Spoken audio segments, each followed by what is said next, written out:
அன்பார்ந்த மதச்சார்பற்ற முற்போக்கு கூட்டணி வேட்பாளரை ஆதரித்து நடைபெறக்கூடிய இந்த மாபெரும் பொதுக்கூட்டத்தினுடைய தலைவர், சேலம் மத்திய மாவட்ட கழகத்தினுடைய செயலாளர் ராஜேந்திரன் அவர்களே, வரவேற்று மகிழ்ந்திருக்கக்கூடிய மேற்கு மாவட்ட கழகத்தினுடைய செயலாளர் SR சிவலிங்கம் அவர்களே, முன்னிலை ஏற்றுள்ள கிழக்கு மாவட்ட கழகத்தினுடைய பொறுப்பாளர் வீரபாண்டி ராஜா அவர்களே,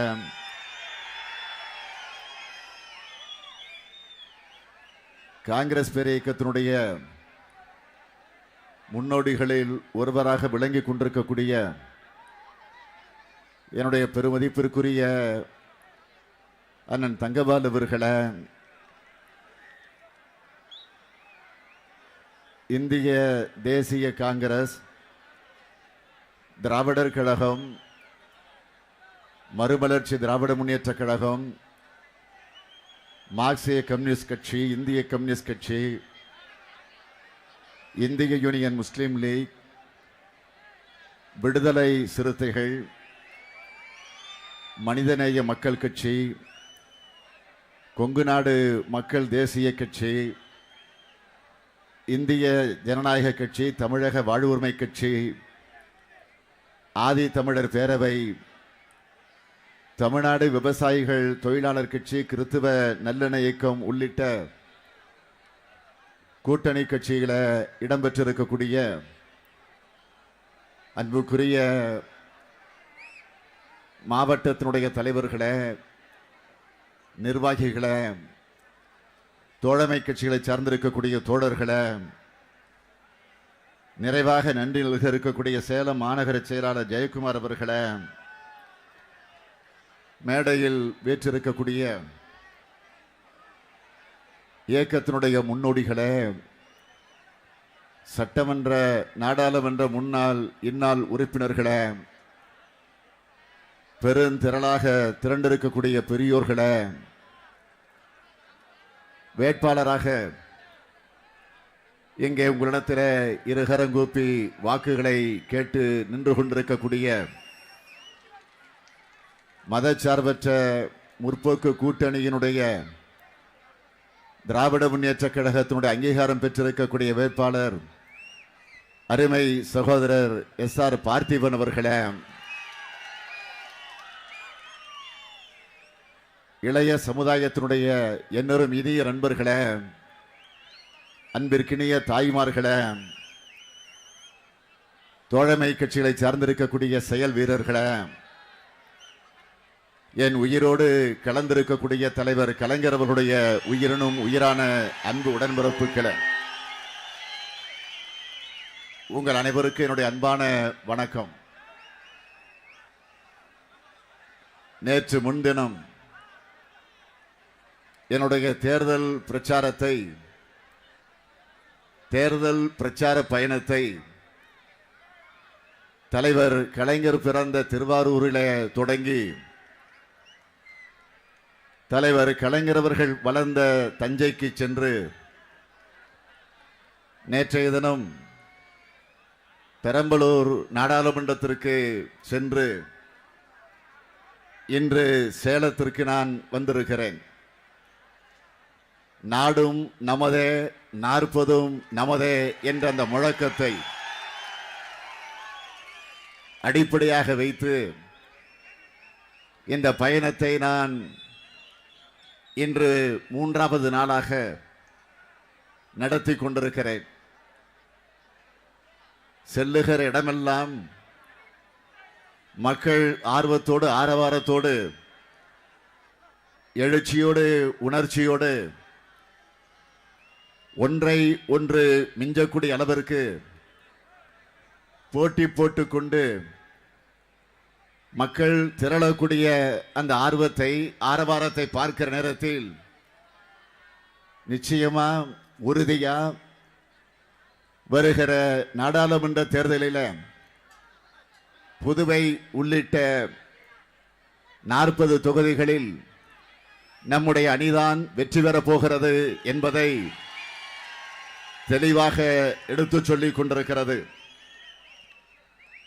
இதற்கு என்ன காரணம் என்று கேட்டால், நம் மீது மக்கள் கொண்டிருக்கக்கூடிய நம்பிக்கையை அது இன்றைக்கு எடுத்துக்காட்டிக் கொண்டிருக்கிறது. ஆக நம் மீது காட்டக்கூடிய நம்பிக்கை மட்டுமல்ல, மத்தியில ஆட்சி பொறுப்பில் இருக்கக்கூடிய பாரதிய ஜனதா கட்சியின் மீது, மாநிலத்தில் ஆட்சி பொறுப்பில் இருக்கக்கூடிய அதிமுக ஆட்சி மீது மக்கள் கொண்டிருக்கக்கூடிய வெறுப்பையும் இன்றைக்கு இந்த கூட்டம் வெளிப்படுத்திக் கொண்டிருக்கிறது என்பதை நான் தெரிவிக்க விரும்புகிறேன். இந்த கோட்டை மைதானம் நிரம்பி வழிந்து கொண்டிருக்கிறது. ஆக இந்த கோட்டை மைதானம் நிரம்பி வழக்கூடிய காட்சியை பார்க்கிற போது, சென்னை கோட்டையிலே நம்முடைய திராவிட முன்னேற்ற கழகத்தினுடைய ஆட்சி உதயமாக போகிறது என்பதற்கு அடையாளமாக இது விளங்கி கொண்டிருக்கிறது. கோட்டை மைதானத்தில் இந்த பிரச்சார கூட்டம் நடைபெறுகிற நேரத்தில் நான் ஒன்றை எண்ணி பார்க்கிறேன். திராவிட முன்னேற்ற கழகத்தினுடைய கோட்டை தான் சேலம் என்பதை நாம் மறந்துட முடியாது. இந்த சேலத்தை கோட்டையாக்கி தந்தவர்தான் நம்முடைய அன்புக்குரிய மறைந்த வீரபாண்டியார் அவர்கள் என்பதையும் நான் இங்கே நினைவுபடுத்த விரும்புகிறேன். சேலத்தை கோட்டையாக்கி விட்டு நம்மிடத்தில் ஒப்படைத்து விட்டு போயிருக்கிறார். நான் நினைத்து பார்க்கிறேன், கடந்த 2004ஆம் ஆண்டு இதே சேலத்தில் அண்ணன் வீரபாண்டியார் அவர்கள் முன்னின்று நடத்திய ஒரு மாநாடு. என்ன மாநாடு என்று கேட்டால், தலைவர் கலைஞர் அவருடைய முத்துவிழா மாநாடு. அந்த முத்துவிழா மாநாட்டை அவர்தான் முன்னின்று நடத்தினார். அப்படிப்பட்ட ஒரு மாநாட்டை நடத்துகிற போது தலைவர் கலைஞர் அவர்களை ஒரு சாரட்டு வண்டிகளை உட்கார வைத்து அந்த வண்டியை அண்ணன் வீரபாண்டியார் அவர்கள் ஓட்டி வந்த அந்த காட்சி இன்றைக்கு நம்முடைய மனதில் ஆழமாக பதிந்திருக்கிறது. ஆகவே இப்படிப்பட்ட வீரபாண்டியார் போன்றவர்களை தமிழ்நாடு முழுவதும் தலைவர் கலைஞர் அவர்கள் உருவாக்கி தந்திருக்கிறார்கள். 1957 இருந்து 2016ஆம் ஆண்டு வரையில நடைபெற்றிருக்கக்கூடிய சட்டமன்ற தேர்தலில் தோல்வி என்பதையே அறியாமல் தொடர்ந்து வெற்றி பெற்றிருக்கக்கூடிய ஒரு தலைவர் உண்டென்று சொன்னால் அது நம்முடைய தலைவர் கலைஞர் அவர்கள்தான் என்பது உங்களுக்கு தெரியும். ஆக அப்படிப்பட்டவருடைய வெற்றி சின்னம்தான் உதயசூரியன். அந்த வெற்றி சின்னம் உதயசூரியனத்திலே நிற்கக்கூடியவர் தான் இதோ உங்களிடத்திலே வேட்பாளராக நிற்கிறார் SR பார்த்திபன் அவர்கள்.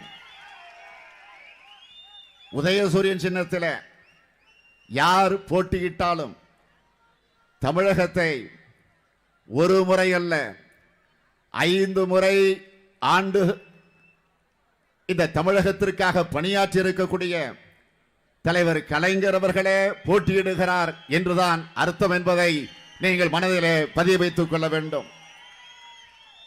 உதயசூரியன் சின்னத்தில் யார் போட்டியிட்டாலும் பள்ளி மாணவனாக 13 வயதை பெற்றிருக்கக்கூடிய தலைவர் கலைஞர் அவர்கள் திருவாரூர் நகர வீதிகளில் புலி வில் கயல் பதிந்திருக்கக்கூடிய தமிழ் கொடியை கையில ஏந்தி கொண்டு நம்முடைய தாய்மொழியாம் தமிழ் மொழியை காத்திட வேண்டும் என்பதற்காக அங்கிருக்கக்கூடிய மாணவர்களை ஒன்று திரட்டி இந்தி ஒழிக தமிழ் வாழ்க, ஓடி வந்த இந்தி பெண்ணே கேள், நீ தேடி வந்த கோழை உள்ள நாடிதல்லவே என்று போர்பரணி பாடிய தலைவர் கலைஞர் அவர்களே போட்டியிடுகிறார் என்றுதான் அது அர்த்தமாக அமைந்திட முடியும்.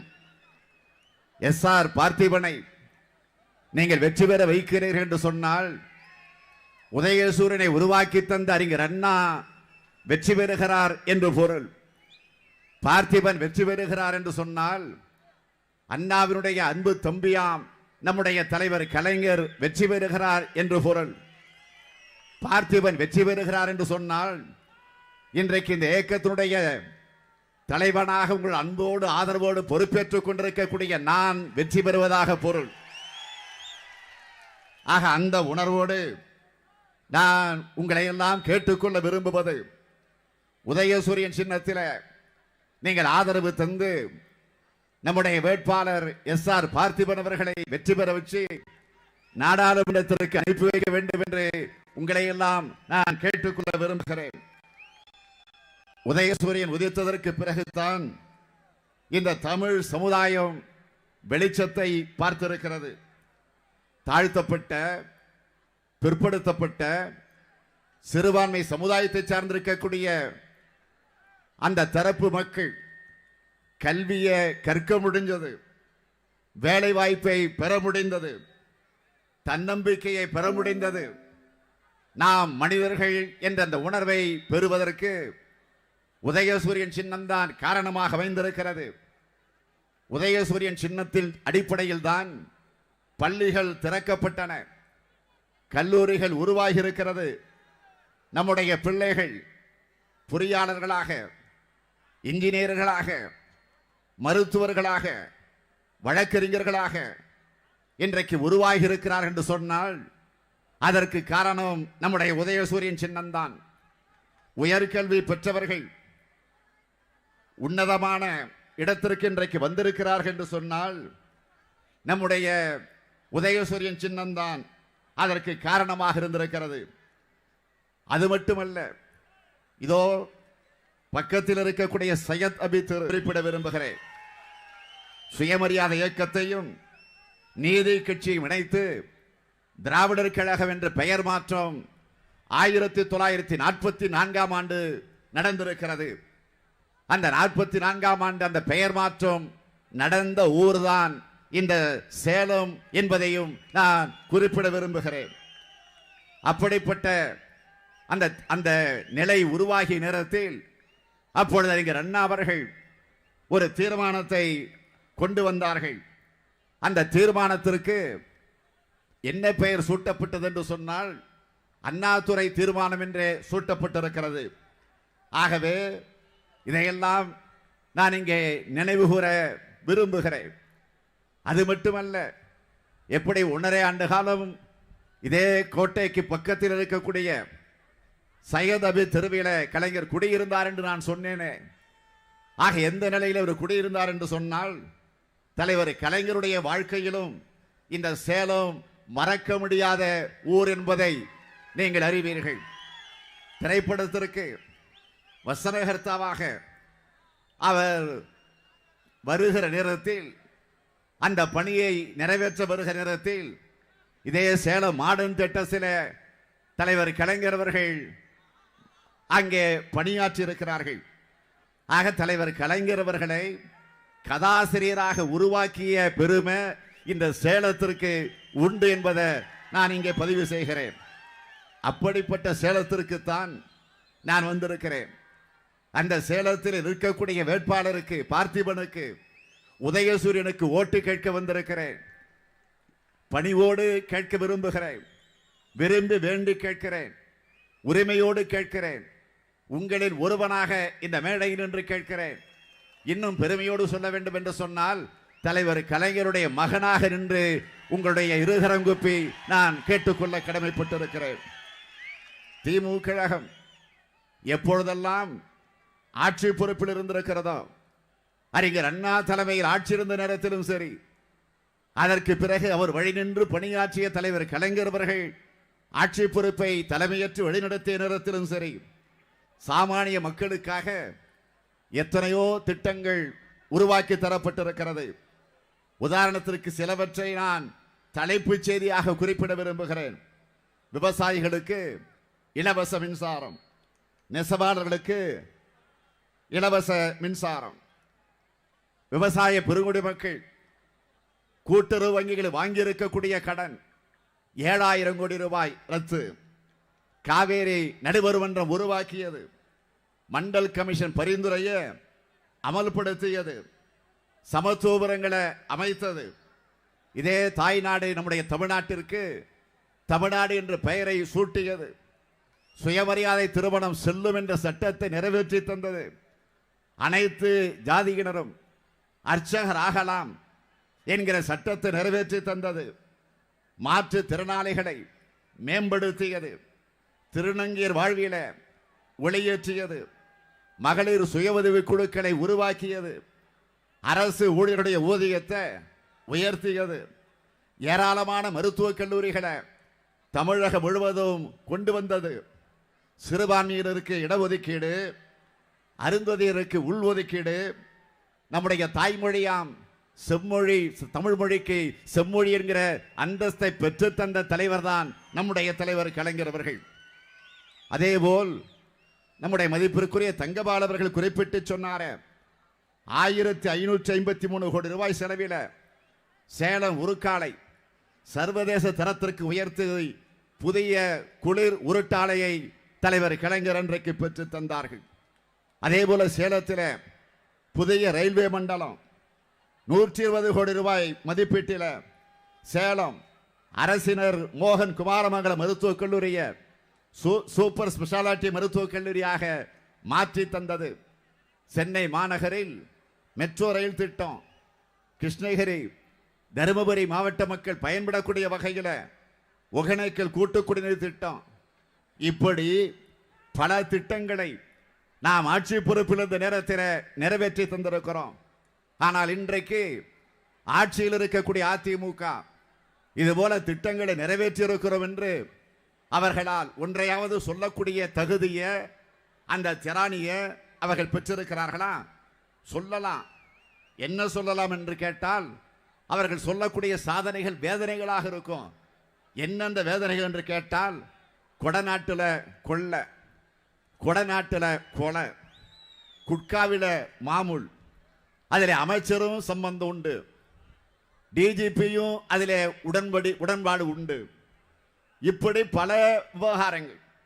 அதே போல மொத்த கான்ட்ராக்டுகளையும் தன் பினாமிக்கு கொடுத்து கல்லா கட்டுவது. தூத்துக்குடியில் 13 பேர்களை சுட்டு கொன்றது. பொள்ளாச்சியில பாலியல் சம்பவத்தில் ஆளுங்கட்சியினர் ஈடுபட்டிருப்பதை மூடி மறைப்பது. தெர்மாக்கோல் விஞ்ஞானத்தை கண்டுபிடிச்சது. கம்பராமாயணத்தை சேக்கிரார் எழுதியது. இது போன்ற சாதனைகள் தான். ஒரே நாளில் 1.5 லட்சம் அரசு ஊழியர்களை டிஸ்மிஸ் செஞ்சது. ஐஏஎஸ் அதிகாரி முகத்தில் திராவகத்தை வீசியது. கவர்னர் மீது பாலியல் அவதூறு, முதல்வர் மீது கொலை குற்றச்சாட்டு. என்னெந்த கொலை குற்றச்சாட்டு? கொடநாடு. கொடநாடு என்பது என்ன? மறைந்த அம்மையார் முதலமைச்சர் அம்மையார் ஜெயலலிதா அவர்கள் முதலமைச்சராக இருந்த நேரத்தில் மட்டுமல்ல, அவர் எப்பொழுதுமே ஒரு 15 நாளைக்கு ஒரு முறை ஓய்வெடுக்க உதகைக்கு செல்வது உண்டு. ஊட்டிக்கு. அங்கு கொடநாடு பங்களா, ஒரு ஆடம்பரமான மாளிகை, அங்கே ஓய்வெடுக்க செல்வது உண்டு. ஆக அந்த மாளிகையில் அவர் மறைந்ததற்கு பிறகு கொலை சம்பவம் நடந்திருக்கு. 1 2 4 கொலை. ஆக அதற்கு தொடர்ந்து 5 கொலை. ஆக 5 கொலைகள் அந்த கொடநாடு பங்களாவை ஒட்டி நடந்திருக்கிறது என்று சொன்னால் அதற்கு காரணமானவர்கள் யார்? இந்த விவகாரத்தை திமுக கழகத்தின் சார்பிலோ அல்லது காங்கிரஸ் கட்சியின் சார்பிலோ கூட்டணியில் இடம்பெற்றிருக்கக்கூடிய நம்முடைய தலைவர்கள் சார்பிலோ அது முதலில் வெளிக்கொண்டு வரப்படலை. அதை கொண்டு வந்தது, மக்களுக்கு அதை விளம்பரப்படுத்தியது. அதற்கு யார் உடந்தையாக இருந்தார்களோ, அந்த கொலைக்கு யார் யாரை பயன்படுத்தி இருக்கிறார்களோ அவர்களே வெளிப்படையாக வந்து அந்த செய்தியை எடுத்து சொல்லி இருக்கிறார்கள். அம்மையார் ஜெயலலிதா அவர்கள் மறைந்து விட்டார்கள். மறைந்ததற்கு பிறகு அந்த கொடநாட்டில் இருக்கக்கூடிய 2000 கோடி ரூபாய் அதை அங்கிருந்து எடுத்துக்கொண்டு வர வேண்டும். ஆக பணம் மட்டுமல்ல, சில ரகசியங்கள். என்ன அந்த ரகசியங்கள்? அம்மையார் ஜெயலலிதா அவர்கள் உயிரோடு இருந்த நேரத்தில் அதிமுகவில் இருக்கக்கூடிய அது ஓபிஎஸ் இருந்து இபிஎஸ் இருந்து அமைச்சர்கள் வரையில என்னென்ன தவறு செய்திருக்கிறார்கள், எங்கெங்கு ஊழல் செய்திருக்கிறார்கள், எங்கெங்கு சொத்துக்களை வாங்கி இருக்கிறார்கள், யார் யாரோடு பேசி பேரம் பேசி இருக்கிறார்கள், அந்த முழு விவரங்களை அம்மையார் ஜெயலலிதா அவர்கள் முதலமைச்சராக இருந்த காரணத்தால் அதையெல்லாம் ஆதாரபூர்வமாக சேகரித்து அத்தனையும் கம்ப்யூட்டர்ல போட்டு வச்சிருக்கிறார்கள். பென் டிரைவில் அதெல்லாம் பதிவாகி இருக்கு. அதெல்லாம் பத்திரமாக அந்த வீட்டில் அம்மையார் ஜெயலலிதா அவர்கள் பாதுகாத்து வைத்திருக்கிறார்கள். ஆக அவர் மறைந்ததற்கு பிறகு அதை எப்படியாவது அங்கிருந்து கொண்டு வந்து விட வேண்டும் என்று திட்டமிட்டு அதற்காக கேரள மாநிலத்திலிருந்து 11 பேரை தயாரித்தார்கள். இதை தயாரிப்பதற்கு யாரை பயன்படுத்தினார்கள் என்று சொன்னால் கனகராஜ் என்கிற ஒரு டிரைவர். டிரைவர் என்றால் அவர் யாருடைய டிரைவர்? ஜெயலலிதாவுக்கு கார் ஓட்டிய டிரைவர். சில நேரங்களில் சசிகலாவுக்கு காரை ஓட்டி இருக்கிறார். போயஸ் தோட்டத்தில் குடியிருக்கிற போதும் கார் ஓட்டி இருக்கிறார். அதே போல கொடநாட்டிலே வந்து ஓய்வெடுக்கிற நேரத்தில் அவர்தான் கார் ஓட்டுவார். ஆக அவர்தான் கனகராஜ். ஆக அவர் மூலமாக கேரள மாநிலத்திலிருந்து ஒரு 11 பேரை கூலிப்படையாக நியமித்து அதற்கு அவர்கள் அந்த காரியத்தில் ஈடுபட செய்கிறார்கள். அப்படி அவர்கள் ஈடுபடுகிற போது அந்த பங்களாவிற்குள்ளே நுழைகிற நேரத்தில் அவர்கள் தடுக்கப்படுகிறார்கள். தடுத்தது யார்? ஒரு காவலாளி, ஒரு வாட்ச்மேன். ஆக தடுத்த காரணத்தால் அவரை அடிக்கிறார்கள். அடித்த காரணத்தால் அவர் இறந்து விடுகிறார். ஆக இறந்து விட்ட காரணத்தால் அதை மூடி மறைக்க மேலும் ஒரு 4 கொலைகள் நடந்திருக்கு. கனகராஜ் எப்படி இறந்தார் தெரியல. ஆக அந்த கூலிப்படையில் இருக்கக்கூடியவர்கள் 11 பேர்களில் சயன் என்பவர் ஒருவர். ஆக அந்த சயன் என்பவரை அவரையும் தீர்த்து கட்ட இவர்கள் முடிவு செய்கிறார்கள். அதற்காக ஒரு முறை அவர் தன்னுடைய குடும்பத்தோடு, தன்னுடைய மனைவியோடு, தன்னுடைய மகளோடு அந்த சயன் என்பவர் காரிலே போய் கொண்டிருக்கிற போது ஒரு விபத்து ஏற்படுகிறது. அந்த விபத்திலே சயன் தப்பித்து விடுகிறார். விபத்து என்றால் திட்டமிட்டு நடத்திய விபத்து, அது யதார்த்தமாக நடந்த விபத்து அல்ல. ஆகவே தீர்த்து கட்ட வேண்டும், குடும்பத்தோடு தீர்த்து கட்ட முடிவு செஞ்சு ஒரு விபத்தை ஏற்படுத்துகிறார்கள். அதிலிருந்து சயன் தப்பித்து விடுகிறார். ஆனால் அவருடைய மனைவி, அவருடைய மகள் சம்பவம் நடந்த இடத்திலே இறந்து விடுகிறார்கள். ஆக அந்த சயன் தான் இப்பொழுது வெளியிலே வந்து இந்த செய்தியை சொல்லி இருக்கிறார். ஆக அந்த சயன் ஏற்கனவே இந்த வழக்கு சம்பந்தமாக கைது செய்யப்பட்டு சிறையில் இருந்து அதற்கு பிறகு ஜாமீனிலே வெளியிலே வந்திருக்கக்கூடியவர். அப்படி ஜாமீனில் வெளியிலே வந்திருக்கக்கூடிய அந்த சயன் தான் இந்த விவகாரங்களை எல்லாம் ஆதாரத்தோடு செய்தியாக பத்திரிகையாளர்களை, ஊடகத்துறையை சார்ந்தவர்களை எல்லாம் அழைத்து பேட்டியாக தருகிறார். ஆக உள்ளே இருக்கக்கூடிய இந்த 2000 கோடி ரூபாய் பணத்தை எடுத்துக்கொண்டு வந்துவிட்டால் அங்கு இருக்கக்கூடிய பென்டிரைவ், சில ஆதாரபூர்வமான சில ரெக்கார்டுகள், இதையெல்லாம் எங்கள் கொண்டு வந்து கொடுத்து விட்டால் 5 கோடி ரூபாய் உங்களுக்கு வழங்கப்படும் என்று எங்களுக்கு பேரம் பேசப்பட்டது. பேசியது கனகராஜ். அந்த கனகராஜ் யார் சொல்லி செய்கிறார் என்று விசாரித்த நேரத்தில் முதலமைச்சர் எடப்பாடி பழனிசாமி சொல்லித்தான் இந்த காரியத்தை செய்திருக்கிறோம் என்று வெளிப்படையாக இந்த செய்திகள் வந்திருக்கிறது. நான் கேட்கிறேன், இதுவரையில எடப்பாடி பழனிசாமி ஒரு முதலமைச்சராக இருக்கிறார். இதுவரையில சயன் சொன்னது தவறு. அது மட்டும் இல்ல, கனகராஜனுடைய இறந்து போன கனகராஜனுடைய சகோதரர், அவருடைய அண்ணன் தனபால், அவர் பேட்டி தந்திருக்கிறார். இதுல வேடிக்கை என்னன்னு கேட்டீங்கன்னா, அவங்களாம் அதிமுகவை சார்ந்திருக்கக்கூடியவர்கள். எம்ஜிஆர் மன்றத்துடைய துணைத் தலைவராக இருக்கக்கூடியவர் தான் கனகராஜ். அவருடைய சகோதரர் தனபால் அவர்கள் திட்டவட்டமாக இது குறித்து விளக்கமாக செய்தியை வெளியிட்டிருக்கிறார். திட்டமிட்டு நடந்திருக்கிறது. ஆக இதற்கு முறையான விசாரணை தேவை என்று செய்தியாளர்களிடத்தில் அவரும் சொல்லி இருக்கிறார்.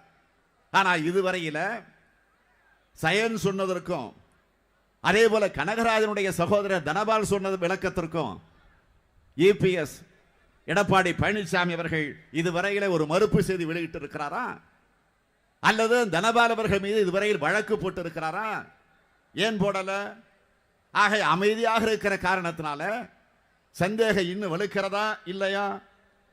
இப்பொழுது கூட சயனை சிறையில் அடைச்சு வச்சிருக்கிறாங்க. இந்த விவகாரம் வெளியில் இப்போ வந்ததற்கு பிறகு அடைச்சு வச்சது மட்டும் இல்ல, அங்க பல கொடுமைகளை செஞ்சுக்கிட்டு இருக்கிறாங்க. போலீஸ் அதிகாரிகளை விட்டு கொஞ்சம் அமைதியாக இரு, இதெல்லாம் வெளியில சொல்லாத, இன்னும் கொஞ்சம் பணம் தருகிறோம் என்று சொல்லி மிரட்டப்படக்கூடிய அந்த செய்திகள் தான் வந்து கொண்டிருக்கிறது. ஆனால் நான் ஒன்றை மட்டும் இங்கே தெரிவோடு தெரிவிக்க விரும்புகிறேன். விரைவில் தமிழ்நாட்டில் திராவிட முன்னேற்ற கழகத்தினுடைய ஆட்சி வருகிற நேரத்தில் இந்த உண்மைகள் எல்லாம் கண்டுபிடிக்கப்பட்டு அந்த உரிய தண்டனைக்குரியவர்களை சிறைகளை கொண்டு போய் அடைத்து வைப்பதுதான் முதல் வேலையாக நம்முடைய வேலையாக இருக்கும் என்பதை நான் அழுத்தம் திருத்தமாக குறிப்பிடுகிறேன். அதனால்தான் திராவிட முன்னேற்ற கழகத்தினுடைய தேர்தல் அறிக்கையில் இந்த பிரச்சனை குறித்து, இந்த கொடநாடு விவகாரம் குறித்து சிபிஐ விசாரணை நடத்துவோம் என்ற உறுதிமொழி தரப்பட்டிருக்கு. ஆக அந்த உறுதிமொழி விரைவில் நிறைவேற்றப்படும். ஊழல் செஞ்சிட்டு கைதானவர் முதலமைச்சராக இருந்த அம்மையார் ஜெயலலிதா அவர்கள். இப்போ ஊழல் மட்டும் இல்ல, கொலை செஞ்சிட்டு கைதாகக்கூடிய ஒரு சூழ்நிலையை வரலாற்றில் படைக்க இருக்கக்கூடியவர் தான் இப்பொழுது முதலமைச்சராக இருக்கக்கூடிய எடப்பாடி பழனிசாமி அவர்கள். இதுல எடப்பாடி பழனிசாமிக்கு வேண்டுமானால் இது அவமானம் இல்லாமல் இருக்கலாம், ஆனால் தமிழ்நாட்டுக்கு அவமானம், தமிழக அரசியலுக்கு அவமானம், தமிழ்நாட்டினுடைய எதிர்காலத்திற்கு இது ஒரு மிகப்பெரிய அவமானமாக வந்து சேர்ந்திருக்கிறது. அது மட்டும் அவருக்கு கீழே பணியாற்றி கொண்டிருக்கக்கூடிய ஓபிஎஸ், அதை தொடர்ந்து இருக்கக்கூடிய அமைச்சர்கள், ஒரு கேபினெட் என்று சொன்னால் ஒரு கிரிமினல் கேபினெட் தமிழ்நாட்டில் அமைஞ்சிருக்கு. எப்படி இது கிரிமினல் கேபினெட் என்று சொல்லுகிறோம் என்று சொன்னால், ஓபிஎஸ் நிதித்துறை அமைச்சர், துணை முதலமைச்சர், அவர் மீது சொத்து குவிப்பு வழக்கு நீதிமன்றத்தில் இருக்கிறது. அதேபோல் உள்ளாட்சித்துறை அமைச்சர் வேலுமணி அவர்கள் மீது ஸ்மார்ட் சிட்டி ஊழல், அது வழக்கு நீதிமன்றத்தில் இருக்கு. அதே போல மின்துறை அமைச்சர் தங்கமணி, அவர் மீது நிலக்கரி ஊழல், சுகாதாரத்துறை அமைச்சர் விஜயபாஸ்கர், அவர் மீது குட்கா ஊழல், முட்டையிட ஊழல், மின் விளக்கு வாங்குவதிலே ஊழல்.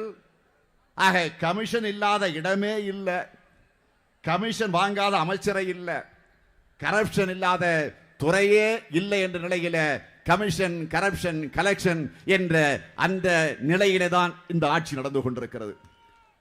இதை பற்றி எல்லாம் யாரிடத்தில் புகார் தர வேண்டும்? நியாயமா? லஞ்ச ஒழிப்புத்துறை அதிகாரியிடத்தில் தான் புகார் தரணும். புகார் தர முடியாது, காரணம் அவர் மீதே புகார் இருக்கு இப்போ. சரி, அதற்கு மேல யார்? டிஜிபி ராஜேந்திரன்.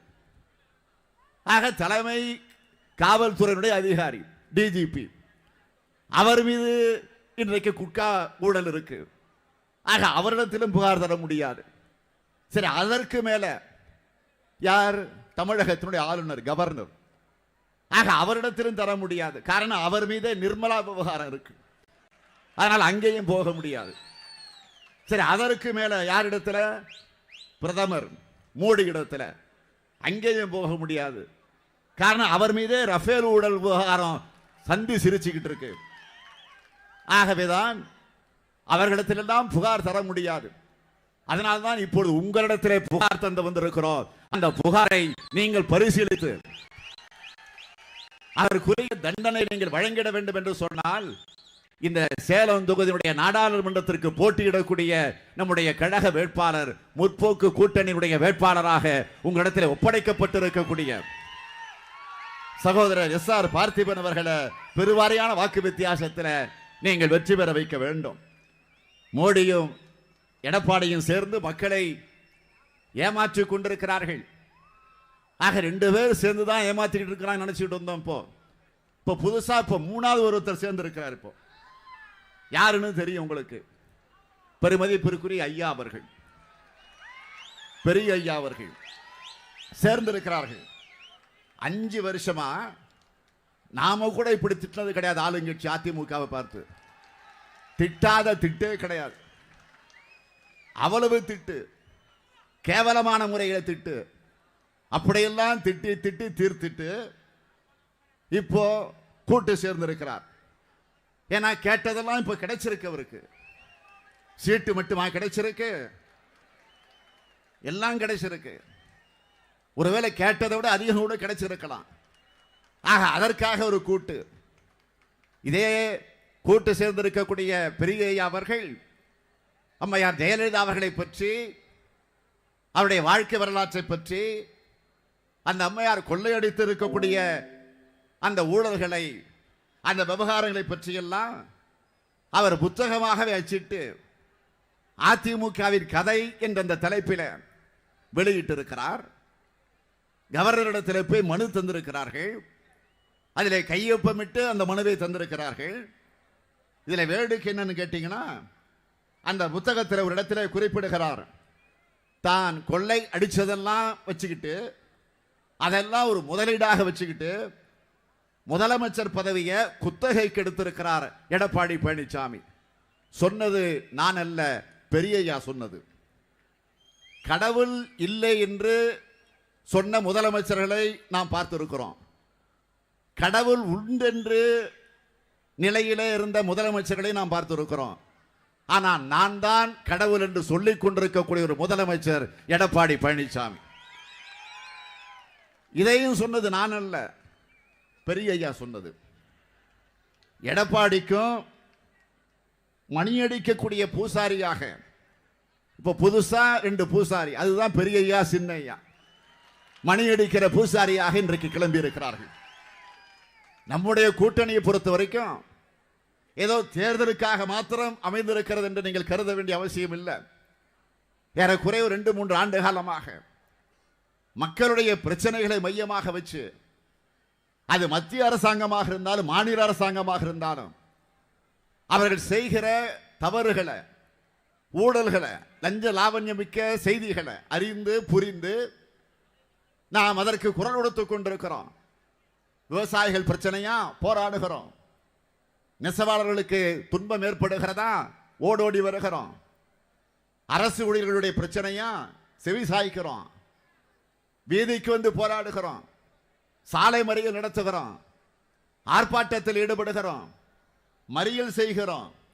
உண்ணாவிரத போராட்டத்தை நடத்துகிறோம். விவசாயிகளுக்காக வழிநடை பயணத்தை நடத்தணும். ஆக கடந்த 2-3 ஆண்டு காலமாக நாங்கள் ஒன்று சேர்ந்து நடத்திய அந்த அமைப்பு தான் இன்றைக்கு கூட்டணியாக, தேர்தலில் கூட்டணி அமைத்து போட்டியிடக்கூடிய நிலையில நாம் ஈடுபட்டிருக்கிறோம். ஆக இது ஒரு கொள்கை கூட்டணி. ஆனால் இன்றைக்கு எதிரணிகளை அமைந்திருக்கக்கூடிய கூட்டணியை பொறுத்த வரைக்கும் அது கொள்கை கூட்டணி அல்ல, பேரத்தின் அடிப்படையிலே நடந்திருக்கக்கூடிய கூட்டணி. ஆக அதை நீங்கள் புரிந்து கொண்டாக வேண்டும். ஆகவேதான் நான் தெரிவிக்க விரும்புவது, திராவிட முன்னேற்ற கழகத்தினுடைய தேர்தல் அறிக்கையை நான் வெளியிட்டு விட்டுத்தான் என்னுடைய பிரச்சார பயணத்தை நான் தொடங்கினேன். இதோ என் கையில் அந்த புத்தகம் இருக்கிறது. திராவிட முன்னேற்ற கழகம் ஆட்சிக்கு வருகிற நேரத்தில், திராவிட முன்னேற்ற கழகத்தினுடைய ஆதரவு பெற்ற கூட்டணி ஆட்சி மத்தியில் அமைகிற நேரத்தில் நாம் என்னென்ன செய்ய போகிறோம் என்பதை பற்றியெல்லாம் இந்த அறிக்கையில் தெளிவாக எடுத்து சொல்லி இருக்கிறோம். அதில் ஒன்று, முக்கியமான ஒன்று, சென்னை சேலம் 8 வழி பசுமை விரைவுச்சாலை அமைக்கக்கூடிய திட்டத்தை காஞ்சிபுரம், திருவண்ணாமலை, கிருஷ்ணகிரி, தருமபுரி, சேலம் ஆக 5 மாவட்டங்களுடைய விவசாயிகள் இதனால் மிக மோசமான நிலைமைக்கு, கடுமையான அளவிற்கு அதை எதிர்த்து கொண்டிருக்கிறார்கள். என்ன காரணம்? 8 வழிச்சாலை அமைக்கிற காரணத்தால் 8000 ஏக்கர் விளைநிலம் பாதிக்கப்படுகிறது. 300 ஏக்கர் வனநிலங்கள், 8 மலைகள் அழிக்க வேண்டிய ஒரு கட்டாயம் வருகிறது.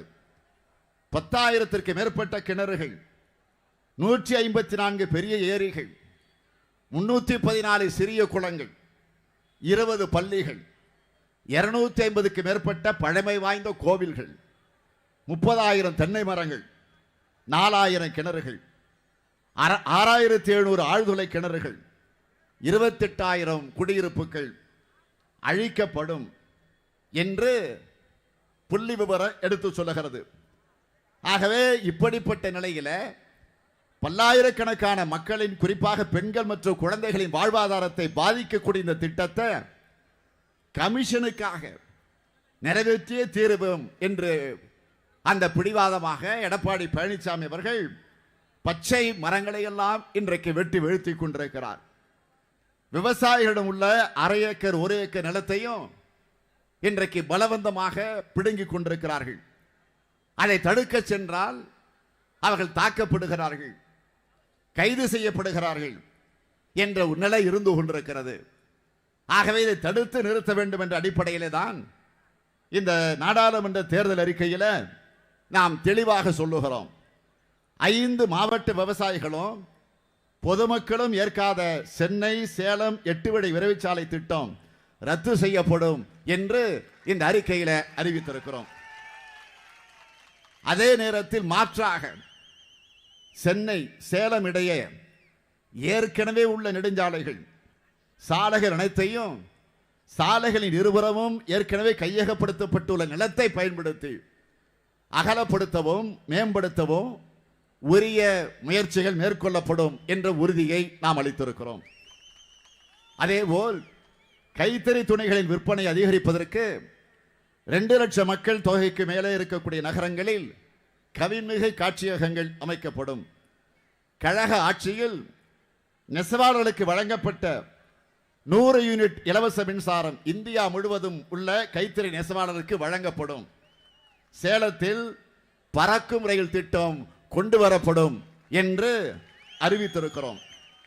சேலத்திலிருந்து அருகில் உள்ள நகரங்களுக்கு ரயில் பேருந்துகள் மற்றும் டீசல் மின்சார பெட்டிகள் DEMU வசதிகள் அறிமுகப்படுத்த நடவடிக்கை எடுக்கப்படும். சேலம் விமான நிலையத்தில் இரவு நேரத்தில் விமானங்கள் வந்து இறங்கு போதுமான வசதிகள் இல்லை. திருப்பூர், கரூர், ஈரோடு, நாமக்கல் மாவட்டங்களின் தொழில் வளர்ச்சிக்கு உதவிடக்கூடிய வகையில் சேலம் விமான நிலையம் மேம்படுத்தப்படும். மத்திய அரசு பணிகளில் முதல் தலைமுறை பட்டதாரிகளுக்கு முன்னுரிமை அளிக்க திமுக வலியுறுத்தும் என்று மிக தெளிவாக நம்முடைய தேர்தல் அறிக்கையில் நாம் குறிப்பிட்டு காட்டியிருக்கிறோம். ஆகவே அதை தொடர்ந்து இன்னும் நம்முடைய தேர்தல் அறிக்கையில் நாம் சொல்லியிருப்பது விவசாயிகளுடைய கடன் முழுமையாக தள்ளுபடி செய்யப்படும் என்ற அறிவிப்பு வந்திருக்கிறது. அதேபோல் நீண்ட நாள் கோரிக்கை, கடந்த நாடாளுமன்ற தேர்தல் நேரத்தில் நான் இந்த உறுதிமொழியை தந்திருந்தோம். மாணவர்களுடைய கல்வி கடன், அந்த கல்வி கடனும் ரத்து செய்யப்படும் என்ற அறிவிப்பும் வெளியிடப்பட்டிருக்கிறது. 1 கோடி இளைஞர்களுக்கு வேலை வாய்ப்பு, 5 லட்சம் பெண்களுக்கு வேலை வாய்ப்பு, சிலிண்டர் விலை குறைக்கப்படும், பெட்ரோல் டீசல் விலை கட்டுப்படுத்தப்படும், கேபிள் கட்டணம் டிவி கேபிள் கட்டணம் குறைக்கப்படும், வேளாண் துறைக்கென்று தனி பட்ஜெட் உருவாக்கப்படும், தொழிலாளர் ஓய்வூதியம் உயர்த்தப்படும், மத்திய மாநில அரசு ஊழியர்களுக்கு ஓய்வூதிய திட்டம் மீண்டும் கொண்டு வரப்படும், தனிநபர் வருமான வரம்பு அதிகரிக்கும், வருமான வரிக்கான வரம்பு அதிகரிக்கப்படும், GST வரிய முற்றிலும் மாற்றி அமைக்கப்படும், தனியார் துறையில் இடஒதுக்கீடு, கிராமப்புற பெண்களுக்கு தொழில் தொடங்க ரூபாய் 50,000 வட்டியில்லா கடன் வழங்கப்படும், பள்ளி கல்லூரி மாணவர்களுக்கு இலவச ரயில் பாஸ் வழங்கப்படும், மத்திய மாநில அரசின் காலி பணியிடங்கள் உடனே நிரப்பப்படும். இப்படி பல அறிவிப்புகளை வெளியிட்டிருக்கிறோம். இது ஏதோ அதிமுக வெளியிட்டிருக்கக்கூடிய அறிவிப்பு போல் நிச்சயமாக இருக்காது. ஏனென்றால் அவங்களும் அறிக்கை வெளியிட்டிருக்கிறாங்க. அதில் நான் எல்லாத்தையும் சொல்ல விரும்பல, ஒன்றை நான் குறிப்பிட விரும்புகிறேன். ஒரு அறிவிப்பை வெளியிட்டிருக்கிறாங்க. என்ன அறிவிப்புன்னு கேட்டீங்கன்னா, நீட் தேர்வை ரத்து செய்வோன்னு அறிவிச்சிருக்கிறாங்க. தயவு செய்து நீங்க நினைச்சு பாருங்க, ஆட்சியில் இருப்பது யார்?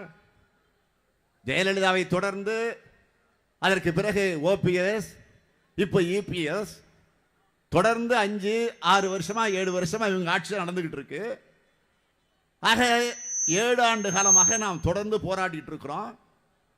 அரியலூரில் ஒரு அரிஜன வகுப்பை சார்ந்த ஒரு மாணவி அனிதா என்ற பெண் தற்கொலை செய்து கொண்டு மாண்டார். என்ன காரணம்? இந்த நீட் தேர்வு தான். இன்னும் அதற்காக பல ஏழை எளிய குடும்பத்தில் பிறந்திருக்கக்கூடியவர்கள் டாக்டராக மருத்துவர்களாக வர முடியாத ஒரு நிலைக்கு தள்ளப்பட்டிருக்கிறார்கள். இதை தடுத்து நிறுத்திட வேண்டும் என்று தொடர்ந்து நாங்கள் குரல் கொடுத்துக் கொண்டிருக்கிறோம். சட்டமன்றத்தில் பல முறை நான் பேசியிருக்கிறேன். நேரமில்லா நேரத்தில் மட்டுமா கவன ஈர்ப்பு தீர்மானம் கொண்டு வந்து பேசியிருக்கிறேன், ஒத்திவைப்பு தீர்மானத்தில் பேசியிருக்கிறேன், நிதிநிலை அறிக்கை விவாதத்தில் பங்கேற்று பேசுகிற போது பேசியிருக்கிறேன். எப்போ வாய்ப்பு கிடைக்கிற போதெல்லாம் நான் இதை தொடர்ந்து வலியுறுத்தி இருக்கிறேன். எதிர்க்கட்சி தலைவராக நான் மட்டும் இல்ல, காங்கிரஸ் கட்சியின் சார்பில் வலியுறுத்தப்பட்டது, இந்திய யூனியன் முஸ்லீம் கட்சியின் சார்பில் சட்டமன்றத்தில் வலியுறுத்தப்பட்டது. சட்டமன்றத்தில் மட்டும் இல்ல, மக்கள் மன்றத்திலும் தொடர்ந்து சொல்லிக் கொண்டிருக்கிறோம். அதற்காக தொடர்ந்து போராடி கொண்டிருக்கிறோம். ஒரு 2 தீர்மானங்கள் கண்துடைப்புக்காக போட்டார்கள். ஆளுங்கட்சி அதிமுக தீர்மானம் கொண்டு வருகிறது, அதை நாம் ஏற்கக்கூடாது என்று அரசியல் பார்க்கல. இது மாணவர்கள் பிரச்சனை. ஆகவே இதில் நாம் ஆதரிக்க வேண்டும் என்று முடிவு செஞ்சு ஆதரிச்சோம். ஏகமனதாக தீர்மானம் 2 முறை நிறைவேற்றப்பட்டது. நிறைவேற்றப்பட்ட தீர்மானம் எங்க கேட்டால் என்ன சொல்லுகிறார்கள்? டெல்லிக்கு அனுப்பிச்சிருக்கிறோம். சரி, அனுப்பிய தீர்மானம் என்ன நிலையில் இருக்கு? டெல்லியில் மத்திய அரசு என்ன செய்யணும்? ஜனாதிபதிக்கு அனுப்பி அதை ஒப்புதல் பெறணும்.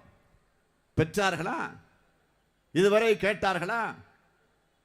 தேர்தலுக்காக இப்பொழுது அடிக்கடி மோடி தமிழ்நாட்டிற்கு வந்துட்டு போறாரு. இதே முதலமைச்சர், துணை முதலமைச்சர், அமைச்சர் எத்தனை முறை டெல்லிக்கு போயிட்டு வந்துகிட்டு இருக்கிறாங்க. எதற்காக? என்ன காரணம்? இந்த நீட் பிரச்சனை பற்றி பேசவா? பேசி இருக்கிறார்களா? கிடையாது. ஆனால் இப்பொழுது நீட்டை ரத்து செய்வோம் என்று ஒரு அறிவிப்பு வெளியிட்டு இருக்கிறீங்களா? அதற்கான பயிற்சி வகுப்புலாம் நடந்துகிட்டு இருக்குப்போ. இன்று காலையில் எனக்கு வந்திருக்கக்கூடிய செய்தி அடுத்த ஆண்டுக்கு தயாராயிடுச்சுன்னு இப்ப செய்தி வந்துட்டு இருக்கு. ஆக இப்படியெல்லாம் செஞ்சுட்டு தேர்தல் அறிக்கையில் இந்த நாட்டில் இருக்கக்கூடிய மக்களை ஏமாற்ற, குறிப்பாக இளைஞர்களை ஏமாற்ற ஒரு அறிவிப்பை வெளியிட்டு இருக்கிறார்களே தவிர வேற அல்ல. ஆகவே திராவிட முன்னேற்ற கழகத்தை பொறுத்த வரைக்கும் கலைஞர் அவர்கள் எப்பொழுதெல்லாம் தேர்தல் அறிக்கை வெளியிடுகிறாரோ அதில் தலைப்புச் செய்தியாக 2 வரியை சொல்லுவார்கள். சொன்னதை செய்வோம், செய்வதை சொல்வோம் என்ற அறிவிப்பை வெளியிடுவார்கள். ஆக இப்பொழுது நான் சொல்லுகிறேன், கலைஞரின் மகனான ஸ்டாலினும் சொல்லுகிறேன், சொன்னதைத்தான் செய்வோம், செய்வதைத்தான் சொல்வோம். ஆக நாடு நலம் பெறுவதற்கு நீங்கள் திராவிட முன்னேற்ற கழகத்தினுடைய வேட்பாளராக நிற்கக்கூடிய, உங்களுடைய கூப்பிட்ட குரலுக்கு ஓடி வரக்கூடிய ஒரு தொண்டனாக இருந்து பணியாற்றக்கூடிய நம்முடைய அருமை சகோதரர் பார்த்திபன் அவர்கள் உங்களிடத்தில் வேட்பாளராக நிறுத்தப்பட்டிருக்கிறார். அவருக்கு நீங்கள் எல்லாம் உதயசூரியன் சின்னத்தில் ஆதரவு தந்து ஒரு மிகப்பெரிய வெற்றியை தேடித்தர வேண்டும் என்று உங்களை எல்லாம் அன்போடு கேட்டு, நீண்ட நேரமாக கொளுத்துகின்ற வெயிலில் நீங்கள் இங்கே உட்கார்ந்து இருக்கக்கூடிய காரணத்தால் இன்னும் அதிக நேரம் உங்களை கொடுமைப்படுத்த விரும்பல. ஏற்கனவே இந்த ஆட்சியினுடைய கொடுமையை உங்களால் தாங்க முடியல. அந்த கொடுமையை சந்திக்கிற போது இந்த கொடுமை உங்களுக்கு பெரிதாக இல்லை என்று சொன்னாலும் நான் உங்களை துன்பப்படுத்த விரும்பல. எனவே உதயசூரியனுக்கு ஆதரவு தாருங்கள், பார்த்திபன் அவர்களை வெற்றி பெற வையுங்கள் என்று உங்கள் அன்போடு கேட்டு விடைபெறுகிறேன். நன்றி, நன்றி, வணக்கம்.